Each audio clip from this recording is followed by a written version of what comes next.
Ito na mga kababayan, sinagot na naman ni Atty. Respicio ang kasinungalingan ni Atty. Garcia, Commissioner Garcia. Ngayon, para sa akin, sinungaling talaga si Atty. Garcia. Iwan ko sa inyo mga kababayan kung sino sinungaling para sa inyo. Kasi sa tingin ko, may nagsasabi talaga ng katotohanan dito. At yung isa naman ay nagsasabi ng paliko-liko para hindi natin busisihin ang patakaran ng darating na eleksyon. Ha? O ito, magiging bias na ako mga kababayan. Ito, pakinggan natin. Pakinggan nyo ha, pakinggan nyo. Ang sasabihin ko, si Atty. Respicio ang nagsasabi dito na totoo. Kasi nagpaliwanag siya kung bakit niya sinabing fake news si Atty. Garcia. Samantalang si Commissioner Garcia naman ay hindi niya maipaliwanag ng maayos kung papaano naging fake news si Atty. Harold Respicio. Kasi yung taong nagsasabi, halimbawa ako, sinabi kong ikaw kabayan na nanonood ngayon, nagsalita ka ngayon, tapos sinabi kong fake news, tapos wala man lang akong maipaliwanag kung bakit sinabi kong fake news. May maniniwala kayang fake news ka? Na dahil wala akong paraan o pang-counter na paliwanag para maipakita ko sa iyo na fake news ka. O yan, ito. Panoorin natin. Nagkasagutan na, sinagot na talaga. O ito. Pero bago yan, please like, share, and subscribe to my channel para updated ka. Please click all bell para hindi ka mahuli sa mga balita, impormasyon, at reaksyon dito sa ating channel. Magandang umaga po sa inyong lahat. Ito po si Atty. Harold Respicio. Nagbigay po ng statement ang COMELEC kahapon, March 5, sa show ni Doris Begornia. Fake news pa rin daw si Atty. Harold Respicio. Mag-react po tayo. Andun yung mama, yung abogado chairman, talagang pinaninindigan niya na pwedeng ma-hack, pwedeng mapakialaman yung ating mga makina pagdating sa eleksyon. Talagang naninindigan siya. Hackable ang sabi niya. Tsaka kinasuhan daw siya dahil talagang parang pwedeng mangyari yung kanyang akusasyon. Tama. What do you say, Chairman? Una, hindi ko po tatalakayin yung mismong kaso sapagkat syempre nandiyan na po yan sa prosecutor's office ng City Hall ng Manila. Pero doon lang po sa sinasabi niya, ang sabi po niya, kasi Sir Alvin, Ma'am Doris, dinala namin sa inyong istasyon ang ating mga makina at yan po na-demo natin on the spot talaga pagkaaga-aga nung sa programa po ninyo. Una, ang sabi po niya, yun daw po kasing makina ay nakakabit sa internet mula umaga hanggang gabi sa araw ng eleksyon. At yan po daw ay hindi gagana kung wala pong internet connection. Okay. Nakita niyo po doon sa inyong programa, nung dinala po natin, wala naman po internet connectivity dyan. Nakasaksak lang po sa kuryente yung mismong makina. In fact, tinanggal pa natin yung saksak kasi pwede natin gumana ang makina kahit hindi po siya nakasaksak sa kuryente sapagkat meron po siyang battery na pwede po tumakbo ng 3 araw. So yun po yung doon pa lang may mali. So ang sabi po niya, basta nakakabit sa internet, sure na mahahak po yan. Wala pong kabitan ng internet dyan. In fact po, ang sabi niya, pangalawa, ang mangyayari dyan ay magtatransmit muna ng result. Pagkatapos mag-transmit ng result, tsaka mag-iimprenta ng balota. Pag-transmit ng result, pwede rin daw pong ma-hack doon. Hindi po ba ang ating sinasabi? Nasa guidelines po natin yan. Nasa TOR, nasa source code review, at nasa lahat po ng demo namin na magpiprint muna siya ng siyam na election returns. Yung isa, ipapaskill ka agad sa labas ng presinto, at pagkatapos tsaka po siya magta-transmit ng result. So, ibig sabihin, bago po siya mag-transmit ng result sa PPCRB, sa NAMFREL, sa majority party, sa minority party, sa media, sa central server ng COMELEC, sa City or Municipal Board of Canvassers, ay alam na po ng lahat kung ano ang result sa presinto. Dahil nga po nakapag-print na at nakapagpaskill na. At sabi po niya pati, kapag kada po corrupted, yan pong machine ay pwede raw pong magawa ng paraan na madaya. Hindi po pagka-corrupted kahit yung laptop natin, kahit cellphone natin, hindi na po gumagana yun. So medyo imposible po kapag ka-corrupted. Sabi rin po niya ay pwede lang po ma-hack. Para po sa kaalaman ng lahat, hindi po tayo naka-public connect, tayo po yung naka-private private po ang ating pong internet sa transmission, and therefore hindi po siya pwede yung ano po yung sinasabi niya. So doon pa lang po sa mga bagay-bagay na yun, medyo may mga mali po doon sa mga sinasabi niya. Kaya tama po yun. Ang sabi naman niya, pwede makipag-ugnayan kami. Opo, tama po yun, makikipag-ugnayan po kami sa kanya. Pero yun nga po ang dami na po niya kasing nasabi, hindi muna niya kami tinanong sa mga bagay na yan. If you are super confident na hindi Ayun, yun po, yung sinabi ni Chairman George Garcia. Wow! Mas magaling mag-fake news si Chairman George Garcia. Ang galing niyang magsabi ng mga bagay-bagay na hindi ko sinabi.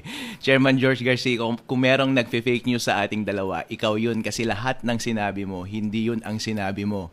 Marami kang sinabing kasinungalingan na hindi totoo base sa rules at base sa totoong mundo. Okay, isa-isahin ko po lahat ng sinabi ninyo ha, Chairman George Garcia.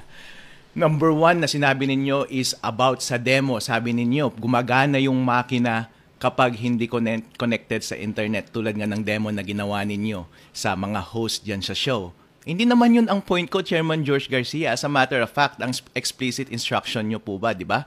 Sa mga COMELEC officers, kapag demo lang, bawal talagang i-connect sa internet yung automated counting machines. Kasi kapag i-connect mo yun at magta-transmit ka ng data, yung server na pagtra-transmitan niya ay yung COMELEC server na. Hindi natin alam kung on na yun or kung on na, malamang production server na yun. Bawal mo nang padalhan ng demo data yung production data, bawal mong padalhan. Kaya sa demo purposes talaga, kahit sa totoong buhay, wag mo dapat ipadala yung totoong data sa production servers. Kaya magandang policy during demo na hindi connected sa internet yung mga voting machines. Kaso nga lang, on election day, connected ba sila sa internet? Ang sagot po dyan, Chairman George, hindi mo sinabi. Ang sagot dyan ay totoo. Tanungin mo yung mga tauhan mo sa COMELEC nung last election, connected ba sa internet buong maghapon? Opo. This election, pwede ba natin i-expect na mag-connected siya sa internet during election day? Yes! Kasi nga naman, doon sa reels ninyo, walang explicit na nakalagay doon na sinasabi na i-disconnect mo muna at saka mo lang i-connect kapag magta-transmit na ng data sa mga servers ng COMELEC. At tinanong ko rin yung mga COMELEC officials, given this handbook or rules ng COMELEC ngayon about sa paghawak ng voting machines, sa tingin mo ba dapat mong i-disconnect? Sa tingin mo ba connected buong araw yung voting machine sa internet on election day? Sabi nila, oo, kasi wala namang instruction sa akin na tanggalin yung internet connection dun sa voting machine on election day. Kasi as a matter of fact, days before ng botohan, merong troubleshooting na ginagawa. Lahat, including ng internet connection, ay itetest. Iko-connect mo na kaagad siya sa machine at kapag okay na yung pasok niya sa internet, ibig sabihin, wala ka nang gagalawin sa machine. Ililigpit mo yung machine, wag mong gagalawin. Pagdating ng election day, i-on mo na lang yung machine. Wala ka nang gagalawin dun sa internet connection. So, ang point ko dun is, pwede mong i-deduce talaga na connected siya sa internet throughout the day. Ang point ko dun is, dapat maging explicit sa rules natin na on the day of elections, dapat may instruction doon sa rules ninyo, Annex B ng COMELEC Resolution 11098 na nagsasabi doon na on election day, i-disconnect mo muna sa internet yung automated counting machine at i-connect mo lang siya after printing ng election returns. Yun lang po ang point ko, COMELEC Chairman. Kasi kapag hindi mo ginawa yun, kahit tanungin mo lahat ng mga teacher ngayon na nagbabantay ng mga presinto natin, hindi naman nila alam about sa IT eh. Hindi nila alam masyado tong issue na to. Siyempre, kung walang instruction, hindi nila gagawin. At kapag voluntaryo silang tatanggalin yung internet connection, sila pa ang madadali, sila pa ang papagalitan mo dahil gumagawa sila ng isang bagay na wala sa rules ninyo. Isa lang naman ang hinihingi ko, Chairman George, ang dami mong sinasabi na hindi naman mahalaga sa issue natin. Bakit ayaw mong i-disconnect sa internet yung automated counting machine bago at habang nagpiprint ng election return? Okay, yun po yung unang punto ninyo. Ang pangalawang punto po ninyo, sabi ninyo na sinasabi ko na nauuna yung sending ng transmission bago yung printing ng election returns. Hindi ko po sinabi yan. Sinasabi yan ng mga ibang mga commentators, mga ibang critic, pero hindi yan ang statement ko. Totoo po yan na nagsesend talaga, base na rin sa rules ninyo, na ang transmission ay nangyayari after ng printing ng election returns. Tama iyon.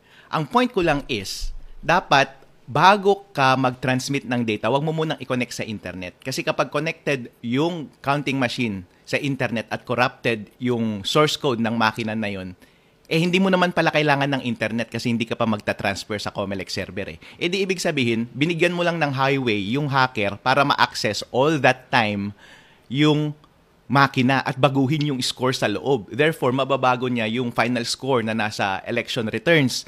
Di wala tayong kaalam-alam na iba pala yung final score sa totoong score na ibinoto ng taong bayan. Yun lamang po ang point ko, sir. Hindi ko kailanman sinabi na nauuna ang transmission kaysa sa printing. Kaya mahalaga talaga na tama na mauna yung printing, pero dapat yung printing bago at habang nagpiprint, hindi dapat connected sa internet yung automated counting machine para walang tsansa na mabago yung final score na nasa print. Period. Kasi kapag hawak na ng mga watcher yung final score na hindi na bago, malamang yun na rin ang ipapadala ng makina. Pwede mo nang i-connect sa internet yung makina at ipapadala niya na yung same score na yun sa server ng Comelec. Napakalinaw naman po, di ba? Para ganun po ang yun po ang point ko. Okay, sa pangatlong point ninyo, sir, about sa corruption, halata talagang wala kayong alam sa computer. Ang sinasabi ninyo, ang lahat ng corrupted na gadget ay hindi gumagana. No, sir. Kasi ang akala mo kasi kapag sinabing corrupted yung laptop or corrupted yung cellphone or corrupted yung USB mo, hindi gumagana, di ba? Yun ang alam natin na corrupted. Pero maraming level ng corruption. Ibig sabihin lang ng corruption is hindi buo ang integridad ng source code or gumagawa siya ng isang bagay na hindi dapat niya ginagawa. Hindi ibig sabihin na hindi niya na totally pinapagana yung bagay na iyon. Ibig kong sabihin ay, habang ginagamit mo yung automated counting machine, for all intents and purposes, mukhang gumagana pa rin siya ng maayos. Pero hindi natin alam na merong idinagdag na daanan para sa isang masamang tao para manipulahin or magbigay ng instruction sa makina na yon habang connected yung makina sa internet. Yun po ang ibig sabihin ng corrupted. Kaya po doon sa, nung January nga, merong demo na pinakita sa Senate, di ba? Yung cellphone gumagalaw kahit hindi mo ginagalaw dahil na-access siya remotely. Yung cellphone na yun, gumagana pa rin, hindi ba? Pero corrupted yung cellphone na yun kasi merong gumagawa siya ng isang bagay na hindi dapat niya ginagawa. Kasi kapag hindi hinahack yung cellphone na yun, gumagana naman siya, hindi mo alam na may nagbabantay na pala sa'yo. Akala mo, ang safe na safe ka. Corrupted siya kasi kapag gusto pala ng hacker at connected sa network, yung cellphone na yun, pwede niyang galawin yung cellphone na yun. At nakikita mo nga, ginagalaw yung cellphone na yun. Kaya nga po, kapag basta ang isang makina ay corrupt, ay gumagawa ng isang bagay na hindi dapat niya ginagawa, kahit hindi pa niya ginagawa yung masamang bagay na yun, pwede mong sabihin na corrupted. Chairman George Garcia, ikaw ang fake news. Halatang wala kang alam sa mga bagay na to. Mas maganda siguro na mag-imbita ka ng IT expert at magdebate kami. Okay? Kasi ang ginagawa mo, strawman fallacies lahat to kasi nungalingan lahat, nagsasabi ka ng bagay-bagay na hindi totoo sa totoong buhay, hindi totoo sa rules, at hindi totoong sinabi ko. Okay, yung last point is yung private connection. Sabi mo, eto na naman, wala ka talagang alam sa internet, Chairman George Garcia. Yung private connection na tinutukoy mo, ang sinesecure niya lang yan ay network. Kung baga sa boxing, sa maraming katawan, pwede kang suntukin. Pero pwede mong protektahan yung katawan mo, pwede mong protektahan yung ulo mo, pwede kang gumamit ng helmet. Pero hindi ibig sabihin na gumamit ka ng helmet ay hindi ka na mamamatay or hindi ka na pwedeng bugbugin. Kasi pwede ka pa rin bugbugin sa ibang parte ng katawan mo. Yung private connection, ang pinoprotektahan niya lang ay yung network habang nag-uusap yung automated counting machine at yung Comelec server. Pero hindi yun yung point ko. Ang point ko ay iba. Yung mga suntok sa katawan ang point ko, hindi yung suntok sa ulo. Ang point ko is kahit safe yung network, kung bago ng election day or on the day of election ay corrupted na yung source code at merong daanan dun sa source code habang collected sa internet para sa isang hacker na mag-communicate doon sa makina na yon, ibig sabihin, pwede pa rin. Kahit nga private connection, actually dapat private connection ang gagamitin ng hacker kapag magbibigay siya ng instruction dun sa automated counting machines. Kasi maraming mga software service providers na ngayon na hindi na pumapayag kapag nagko-connect ang isang makina sa isang computer machine na hindi gamit ay private connection kasi best practice ngayon na sa buong mundo na bawal ka nang gumamit ng public connection. Dapat lahat private connection. Kaya wala nang kahit na sino mang developer ngayon na gumagamit ng public connection sa kahit na anong bagay. Pati nga kapag nag-i-internet ka, akala mo public connection yun, porket internet. Hindi, private connection yan. Kasi kapag titignan mo yung internet mo kapag nagbabrowse ka sa Google Chrome, ang nakalagay dan sa URL address, https:// yung S, ibig sabihin yun yung encryption, hashed.